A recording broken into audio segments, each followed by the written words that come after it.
James's outburst had left the room in a stunned silence.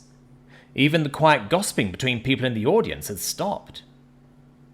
Quiz stood close to him with their mouth hanging open and hands slightly raised, as if they had been about to try and say something, but stopped right in the middle of the motion. Afiona wasn't faring much better, as he somehow didn't seem to have expected their reaction at all. Of course, he had already gotten responses that he seemingly hadn't foreseen earlier. However, in this case, the very possibility of it apparently hadn't even entered his mind. The old man stood with his round lips slightly parted, and every one of his nostrils flared, giving his face that same flawed look from earlier, as his crossed eyes twitched from side to side, each in an attempt to get a direct focus on James. However, not everyone was quite so shock-stunned. Right next to herself, Sheeta could hear a brief, amused snort, which told her that Coco apparently found the exchange somewhat funny, despite the heavy air that it had left behind. Admir and Sam both released a suppressed sigh that sounded like someone had just come by their desk to unload a huge stack of paperwork for them that had to be finished by the end of the day. Neither Nia nor Tuya reacted audibly, but they exchanged a quick glance with each other, and to Sheeta, it was pretty clear that Nia was trying to get a handle on whether James's reaction was justified or not, while Tuya just stared for a long moment. Conglort released a deep bellow, and standing right in front of him, Sheeta could see in the corner of her vision how Andrej nodded his head in seeming approval. Sheeta herself had been almost as baffled as Moore looked now, when she looked back at her at first. However, once a few seconds had passed, she began to see the logic to James's action. Terrible? Afiona finally found his voice again after a few moments, at first only managing to repeat James's descriptor of his idea, while seemingly still needing a moment to bring his train of thought back on its tracks. You think it's a terrible idea? James still seemed to be just as offended as before, his whole demeanour now changing into a state that could only be described as pissed, as he once again crossed his arms after swatting the offered hand of the old councilman away.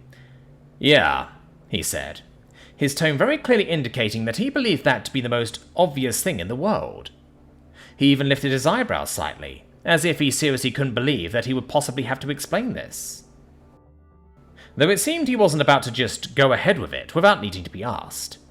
Apparently his pettiness right at that moment reached far enough to patiently wait until everything was cut out of him before he would give away even a little bit of what he was thinking. James! Quiz's croaking voice spoke up once again as they too had come back to reality, and they took a step in James's direction. However, James just heavily shook his head. No, Quiz, I am not discussing this, he said firmly, and unfurled his arms for a moment to make a decisive downward gesture. I am sick and tired of people throwing the worst ideas I have ever heard around the room and expecting a pat on the back for it. Afiona snapped up slightly at his words, and his face was a mixture of taken aback and insulted. Worst idea? Now that's not very fair, James. He tried to explain himself, but just as he had indicated, James was having none of it. Yes, it is, he replied, and looked up at the man with a stern gaze. Because if you make me your successor, then people are going to hurt you to get me into trouble, alright? And if I get in trouble, everyone I represent gets into trouble. And we don't want that. The moment you make that announcement, you will paint a huge target on your back for everyone that wants to unload even more suspicion onto me. I'm already dealing with enough. I do not need yet another famous galactic figure being killed off just to get to me on my conscience, whether I like them or not. There was a wave of astonished and outraged sounds going through the room, as James declared his certainty that people would use the Councilman to try and get to him. James gave the mumbling crowd a disbelieving look, truly like he couldn't quite fathom their reaction. Meanwhile, Afiona himself once again tried to muster a defense of his idea. James, I don't think that is quite realistic, he said, obviously doing his best to keep a calming tone, but James was already shaking his head again. Sheeta clenched her fist slightly as she watched him, because it really looked like James may have been very close to possibly losing his temper on the people surrounding him. However, there was nothing she could do but watch, clench her teeth, and trust that he would know better than that. And, almost as if he could hear her thoughts, James once again took a deep breath before he continued speaking, forcing himself to slow down. 29, he then said, as he stared right into Afina's eyes. 29 people were killed in an attack that was framed in a way to make it look like it was conducted by our forces. 29 people lost their lives, were murdered in that attack on the detention station. And that was just to kill a peripheral political rival of mine and frame that on me, while also taking one of their co-conspirators back into custody. To make it look like I did that was worth 29 lives to them. He sighed and reached for his head, seemingly needing to hold it for a moment. That number was, of course, intended to make the weight of the situation clear for those listening. At least that was what Sheeta suspected James was trying to do. However, it seemed that the same weight also hit himself at that moment, possibly due to his already slightly vulnerable emotional state at the time. If that is the baseline of a price they are willing to pay for getting their way, then can you imagine what they will do to prematurely get me onto a councilman's seat, loaded with the implication that I use violence to get that power? He asked. And despite his earlier, this is the most obvious thing ever attitude, this question now sounded surprisingly genuine. As if it wasn't just a matter of speech, but instead a real question if Afina really had the capability to imagine something like that. To put his mind out there, and try to visualize what people with such drive would be willing to put aside in order to put such a blemish onto the reputation of not only him, but by extension everyone he was trying to stand for. Everyone he tried to represent. Everyone they hated. Then, after letting out a long, almost groaning sigh, James finished by saying, I don't need your good faith. If you want to support me, or the things I do, just do it directly. He gestured over at Quiz with a wave of his arm, as if he wanted to give an example of what actual support looked like. Though, still, despite that earnestness, Sheeta wasn't quite sure if that had truly sunk in for the old man when she looked at Afina's face.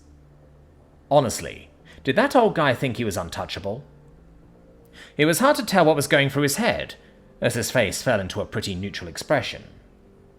However, after a long pause, he spoke up again with slight hesitation. I think I understand your concern, Afina assured James, and brought his hands together for a moment, his fingers fiddling with each other. If Sheeta was being honest, at that moment, he looked less like an honoured elder and more like a kid that had gotten caught doing something naughty and was now trying to look innocent while attempting to talk their way out of it.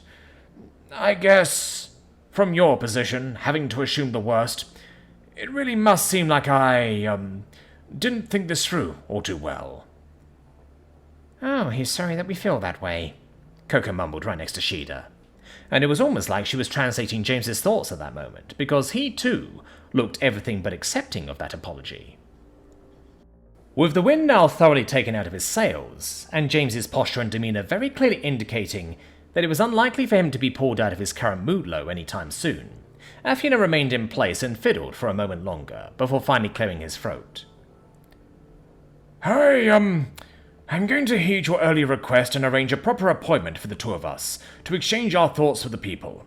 Of course, the date would have to be determined, but I would like to already cordially invite you to it now, he stated with a slight nod of his head that hinted at a bow. I think that would be best, James confirmed and nodded back at him. Afina then stood up a bit straighter and turned away from James, addressing the room of onlookers loudly. A very careful man he is, he said, in a tone that was clearly trying to bring some humour back into things. Can't blame him for that. He has many opponents, after all, and you know he's not from a core world. Much different scenery around here. He and I are going to have a civil conversation soon, and I am sure he's going to be more than pleasant during that. After all, we all want peace here, isn't that right? The Coivory nodded their heads slowly, and exchanged some concurring words, while Afina now briefly turned his attention to Quiz. I'm sorry for the interruption. He excused himself to the Andalaya, that time managing a proper bow, before he began to turn away and walk off, back to the backstage area. Success to you. During that entire display, James was simply shaking his head slowly while looking at the old man, with an almost exasperated expression. Meanwhile, starting slowly but quickly growing in intensity, An applause was brewing in the audience as clapping and some cheers came from the onlooking coterie, as they ceremoniously bid the living legend farewell. And while that cheering was still going on, James was turning towards Quiz, leaning down slightly to say something to them. Although it was probably drowned out by the applause for most, Sheeta could hear his voice clearly come through, even from where she stood, as he mumbled, "I've probably done enough damage here. I hope you still get a good few answers in." Quiz, in turn, lifted their hands and replied, "I will not stop you if you want to leave, but you certainly don't have to." James smiled and nodded, but still obviously decided to also move to step off the stage, waving Quiz goodbye as he moved. "Quite the display," Sheeta unsurely commented to her boyfriend, once he was behind the curtain and within earshot. James ran a hand through his hair, slicking it back a bit with the accumulating moisture on his forehead, before gently shaking his head. "Hopefully those theatrics were enough to deter any attacks from occurring, when he inevitably goes against my wishes and still declares me as his successor," he said, with a slightly breathy voice. "Putting it out there for the world to hear may make it a little too obvious, even for the likes we're dealing with." "So, we're heading back?" Coco then asked, with a last look out at the stage where Quiz now had the thankless task of trying to steer the dialogue back into a sensible direction that wouldn't be all about what had just happened. "Should we order a cab?" "Nah," James replied, and released an exhausted exhale that spoke of slowly cooling emotions. "I could use the fresh air."